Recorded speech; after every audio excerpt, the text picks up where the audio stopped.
नमस्कार। Janaki FM 106 megahertz Janaki समाचार में अपने के स्वागत है। दीपेंद्र संग सुनल जाओ समाचार। एखनुक मुख्य समाचार।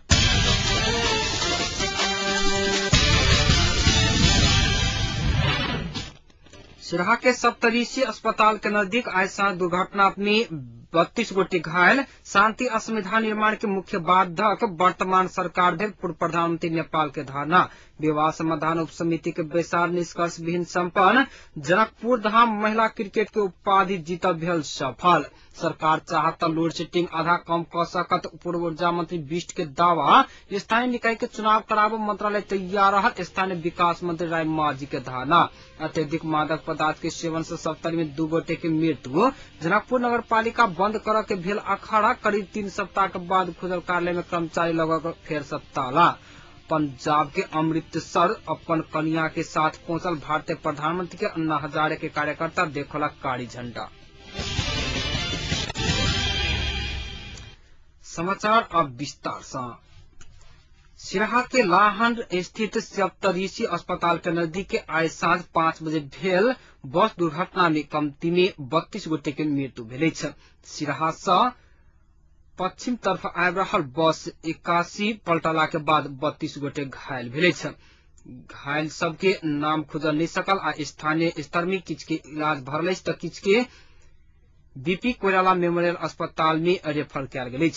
घटना के बारे में विस्तृत जानकारी एवाक बाकी अछि।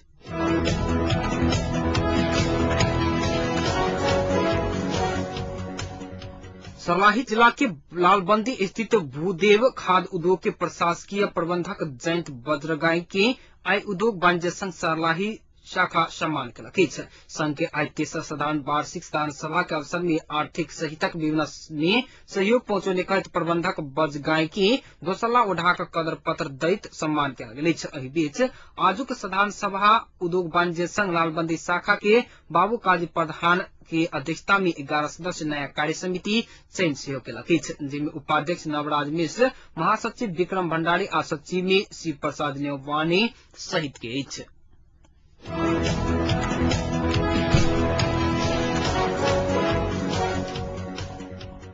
सदगुरु कबीर अनाथ बाल वात्सल्य आश्रम जनकपुर की सक्रियता में धनुषा जिला के लक्ष्मी निवास गाविस में गाम इकाई समिति गठन किया गेल।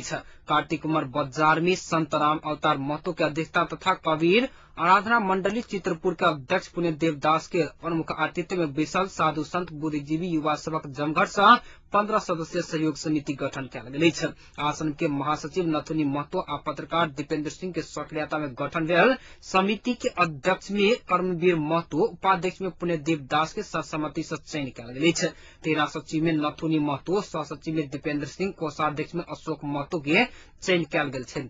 सदस्य सब में राम उद्गार महतो, विजय महतो, रामचंद्र महतो, राम खेलावन महतो, बुधराम महतो, राम गुलाम महतो, डोमी दास, किशोरी महतो, कामेश्वर महरा, राम रघुवीर महतो सहित के रहल।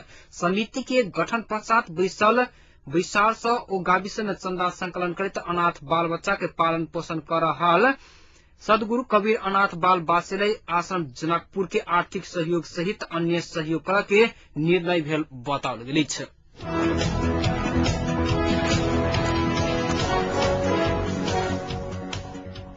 बहिर्गमन में पड़ल माओवादी लड़ाकू सबके बंद के बावजूद सेहो अतिरिक्त हुलाक कर्मचारी सब पोखरा में भेला भेल। नेपाल अतिरिक्त हुलाक कर्मचारी एसोसिएशन के केंद्रीय समिति के विस्तार कैलिए सब भरल। अतिरिक्त हुलाक कर्मचारी सबके आगामी दिन में सरकार की केहन व्यवहार कर सहित के विषय में विमर्श भरल सर्लाही से सहभागी एसोसिएशन के केंद्रीय सदस्य शेखर बहादुर खटका जानकारी दिलाई। बंद के कारण दुख आ कष्ट के साथ विभिन्न जिला से अतिरिक्त हुलाक कर्मचारी सब पोखरा पहुंचल बताओल गेल। भेला काल्हि धरि चलत।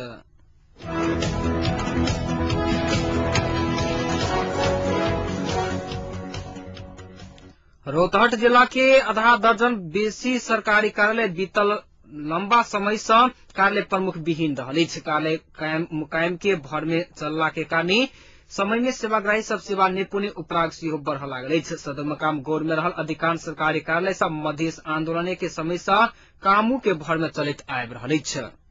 अही बीच सर्लाही के सासापुर में एक दिन में हाथी पाइले रोग निवारण संबंधी गोष्ठी सम्पन्न भेलै छ। नेपाल सरकार राष्ट्रिय रोग उन्मूलन करके अभियान अंतर्गत 5म वर्ष की कार्यक्रम अंतर्गत आई सासापुर में गोष्ठी सम्पन्न करेकी छ।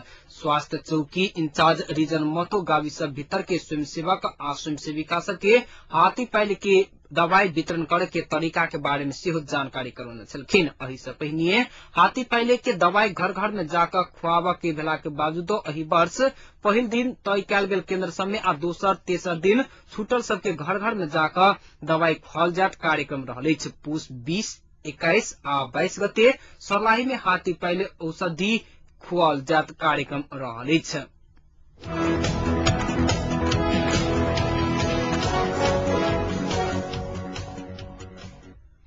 पूर्व प्रधानमंत्री समेत रहल नेकपा एमाले के वरिष्ठ नेता माधव नेपाल शांति प्रक्रिया आ संविधान निर्माण के मुख्य बाधक वर्तमान सरकार के प्रधानमंत्री आ एकर पार्टी सब भेल आरोप लगौलक अछि।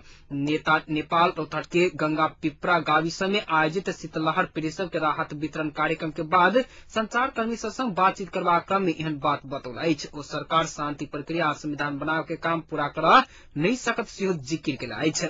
यह माओवादी आ वर्तमान प्रधानमंत्री डॉक्टर बाबूराम भट्टराई के सरकार संविधान बनाव के विषय में विभिन्न बहाना बनाकर आलटाल कर रहल सेहो पूर्व प्रधानमंत्री नेपाल के कथन रहल छै। नेता नेपाल ई सरकार शिविर में रहल लड़ाकू सबके पुनर्स्थापना करय में देरी भ रहल सेहो आरोप लगौने छथि। नेकपा एमाले पार्टी के मात्रे जल्दी से बेसी संविधान निर्माण होई आ शांति प्रक्रिया पूरा होई चाहना रखने बतौने छथि। नेता नेपाल स्थानीय समाजसेवी बुनेश्वर शाही रौतहट विकास गुठी आ रौतहट काठमाडौँ संपर्क मंच उपलब्ध करुने कंबल स्थानीय गंगा पिपरा भलहोइया आ मत्सरी के विभिन्न दलित सबके वितरण केने छथि।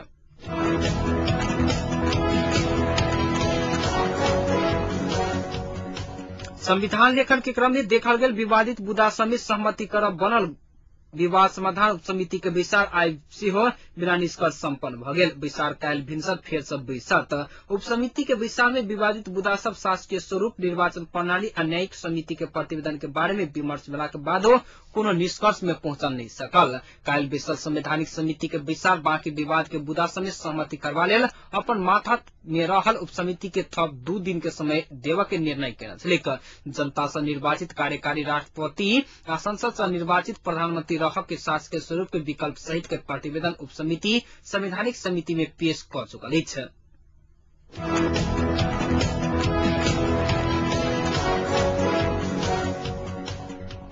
जाड़ से कठुआ के मोहतरी में थप आइ 2 गोटे की मृत्यु भेल अछि। ई संगे मोहतरी में जाड़ के कारण मरला सबके संख्या 27 पहुंचल विभिन्न संचार माध्यम सबके दावा अछि। मोहतरी के भरतपुर 7 रहनिहार 70 वर्षक सुजना देवी महतो आ लक्ष्मीनिया ए के 56 वर्षक महेंद्र पासवान के जाड़ के कारण कठुआ का आइ भिनसर जान गेल। इलाका प्रहरी कार्यालय गोशाला के प्रहरी निरीक्षक राम कुमार बस्नेत जानकारी दिलाई। कमजोर आर्थिक अवस्था भेल महतो आ पासवान आइ भिनसरे सुतल अवस्था में भिनसर देखला पर मृत अवस्था में फेला पड़ल पुलिस बतौलक। 2 सप्ताह धरि चलल शीतलहर किछ कमजोर भेला के बाद आई भिनसरे से फेर से वह गति में अयला के कारण उनका सबके श्वास प्रश्वास संबंधी समस्या से मृत्यु भेल होबा सकबाक बताओल गेल अछि।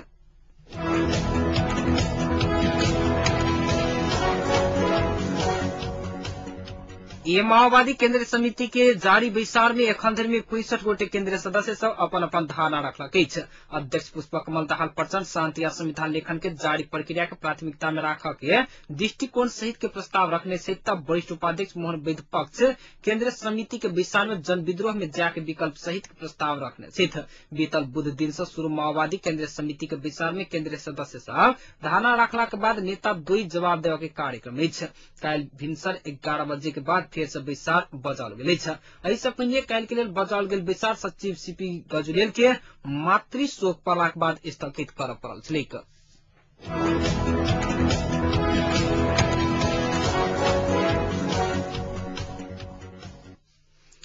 क्षेत्र नंबर 7 जनकपुर धाम अंडर 19 महिला क्रिकेट 2020 क्रिकेट के उपाधि जीत सफल भेल अछि। त्रिवी क्रिकेट मैदान कीर्तिपुर में आई क्षेत्र नंबर 4 भेड़हवा के 7 विकेट से हराबैत जनकपुर धाम उपाधि जीतक लेल सफल भ गेल अछि। जीत के लेल पौने 67 रन के सामान्य लक्ष्य जनकपुर धाम 14.3 ओवर में 4 विकेट गुमा कर पूरा केने छलैक। जनकपुर के दिस उषा भुजेल 17 तथा अनुराधा चौधरी 14 रन बनौने छलैक। टॉस जीत कर पहिने बैटिंग केने भैरहवा टीम 20 ओवर में 8 विकेट के क्षति पर 66 रन बनौने छलैक। भैरहवा के प्रतिभा बस्याल 19 तथा इंदु वर्मा 11 रन में ऑल आउट भ गेल।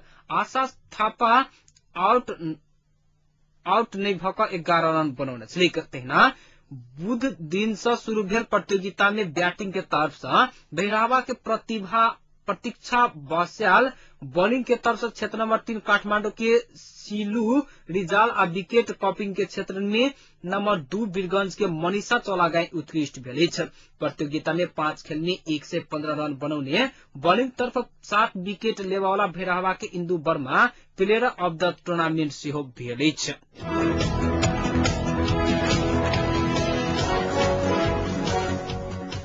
नेकपा एमाले के केंद्रीय सदस्य एवं पूर्व ऊर्जा मंत्री गोकर्ण विष्ट सरकार चाहत लोड शेडिंग आधा कम कैल जा सकिए दावा केलनि अछि। ओ तत्काल ओहि दिस लाग सुझाव दे सरकार से इच्छा शक्ति नहीं रहल सेहो बतौलनि अछि।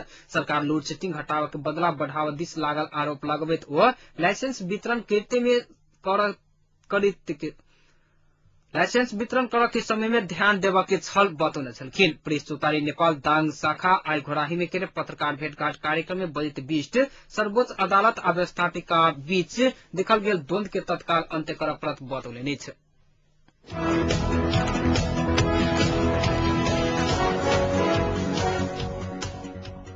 स्थानीय विकास मंत्री टोप बहादुर राय माझी कहलनि अछि जे दल सब सहमत भेल त स्थानीय विकास मंत्रालय स्थानीय निकाय के चुनाव कराबक लेल तैयार रहल छैक।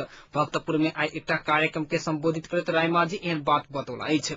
स्थानीय निकाय के चुनाव नहीं भेला से अधिकांश जिला में भ्रष्टाचार भ रहल अछि। कहैत तत्काल स्थानीय निकाय के चुनाव आवश्यकता पर ओ जोर देला अछि। स्थानीय निकाय में रहल दल सब के संयंत्र के विघटन करबाक अख्तियार के कहब के सम्मान करैत ई प्रस्ताव किछु दिन के बाद मंत्री परिषद के विषय में पेश कयल जायत राय माझी बतौलनि अछि।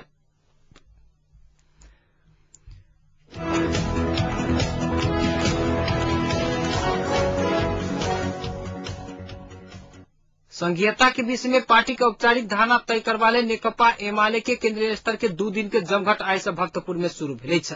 संसदीय दल के आजरा में शुरू भेल जमघट में संघीय मामला विभाग के प्रमुख परशुराम नेगी गुरुङ 8 आ 12 प्रदेश के प्रस्ताव प्रस्तुत केलनि अछि। सांस्कृतिक पहचान के सह अस्तित्व आ सामर्थ्य के आधार पर 8 प्रदेश आ जाति तथा जनजाति के पहचान के आधार पर 12 प्रदेश के निर्माण करक प्रस्ताव प्रस्तुत कयल गेल गुरुङ जानकारी देलनि अछि।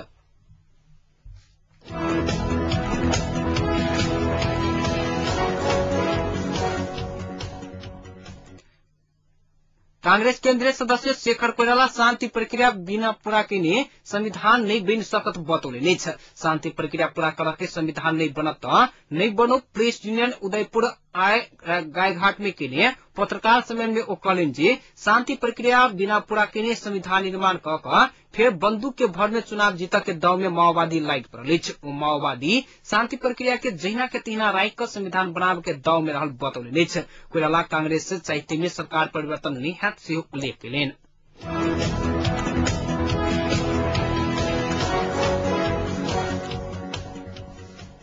अत्यधिक मादक पदार्थ के सेवन से 70 में 2 गोटे के मृत्यु भेल अछि। मादक पदार्थ सेवन से बेहोश भेल हनुमाननगर 4 निवासी 32 वर्षक राजू दास के इलाजक क्रम में राजविराज स्थित सगरमाथा अंचल अस्पताल में निधन भेल जिला प्रहरी कार्यालय 70 जनौलक अछि।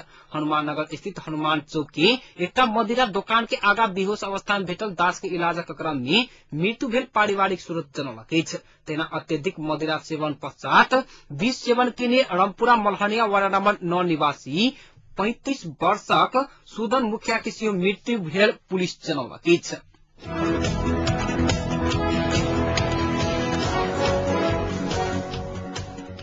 नेपाल भारत सहित संपूर्ण विश्व में नव वर्ष 2012 के आगमन पर उत्साह के वातावरण बनल। नव वर्ष के स्वागत में ऑस्ट्रेलिया के सिडनी में करीब 15 मिनट धरि सैकड़ों के मिलियन डॉलर के रोमांचक आतिशबाजी कार्यक्रम के आयोजना कयल गेल छल।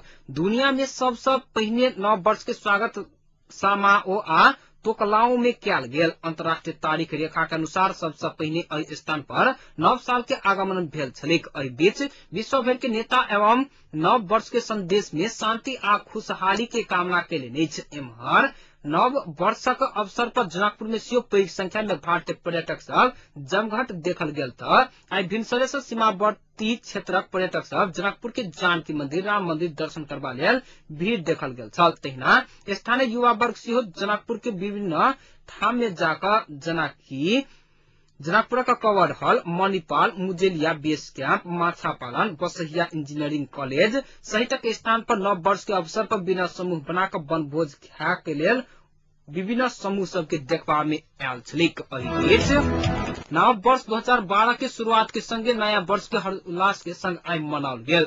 2012 वर्ष नेपाल बाहेक के देश के होय तो नेपाल में सेहो विदेशी तथा पश्चिमी पावनि तथा सभ्यता सब नेपाल में किछ साल एम्हर से धूमधाम के संग मनाओल जाइत अछि। नया साल के उपलक्ष्य में लोक सब किछु दिन आगे सब पिकनिक बनभोज सब जाकर ई उत्सव मनाबि रहल अछि। आजुक दिन पिकनिक मनावे वाला सबके विशेष भीड़ भाड़ देखल गेल।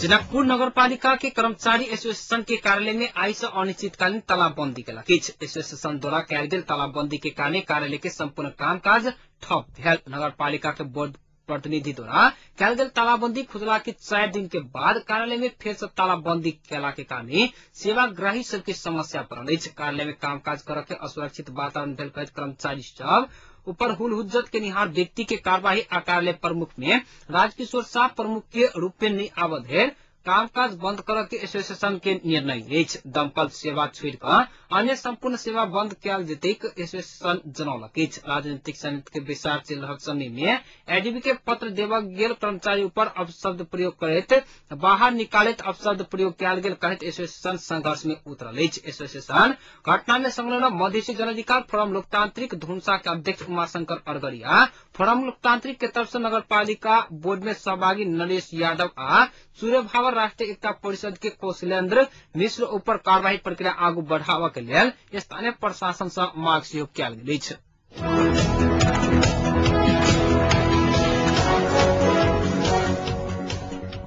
भ्रष्टाचार के विरुद्ध अभियान चला रहल अन्ना हजारे भारत के सामाजिक कार्यकर्ता अन्ना हजारे के पुणे के एकटा अस्पताल में भर्ती कराओल गेल छनि। हजारे के सहयोगी मनीष सिसोदिया के अनुसार हजारे के छाती में समस्या छनि आ इनका 2-3 दिन अस्पताल में रह पड़तैन। एखन इलाज भेला के बाद हजारे के स्वास्थ्य स्थिति में सुधार आयल अछि, मुदा उनका एखनो 3-4 दिन अस्पताल में रहिका आराम करबा लेल डॉक्टर सब सलाह देलक अछि।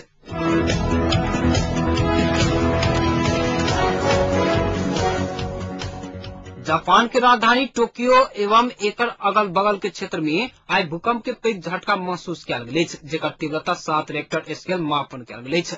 जापान के मौसम एजेंसी के अनुसार ई झटका स्थानीय समय अनुसार करीब 11 बजे आयल छलैक।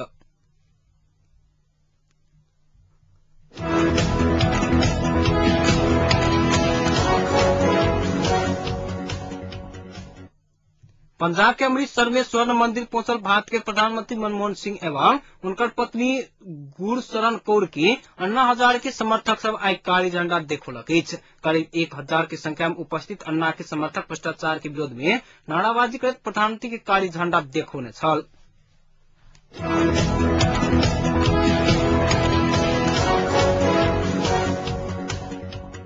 आप जनकपुर के तापक्रम जनकपुर के तापक्रम 15 डिग्री सेल्सियस अछि।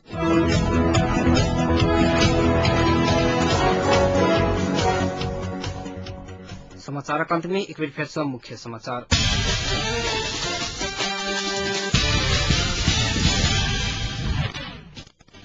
सिराहा के सप्तऋषि अस्पताल नजदीक बस दुर्घटना 32 गोटे घायल, शांति और संविधान निर्माण के मुख्य बाधक वर्तमान सरकार भेल पूर्व प्रधानमंत्री नेपाल के धारणा।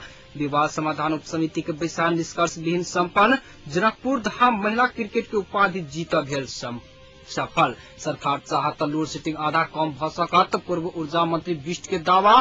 स्थानीय निकाय के चुनाव करावा मंत्रालय तैयार रहल, स्थानीय विकास मंत्री राय माझी के धारणा।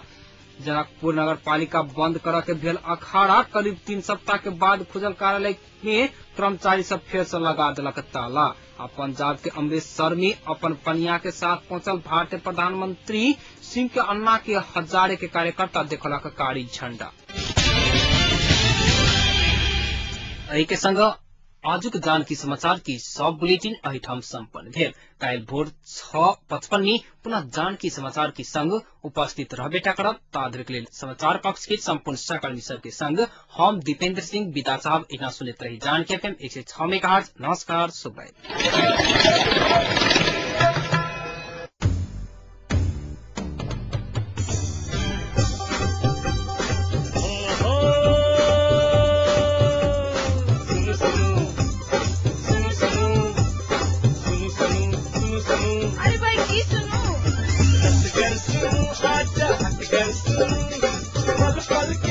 घर पैसा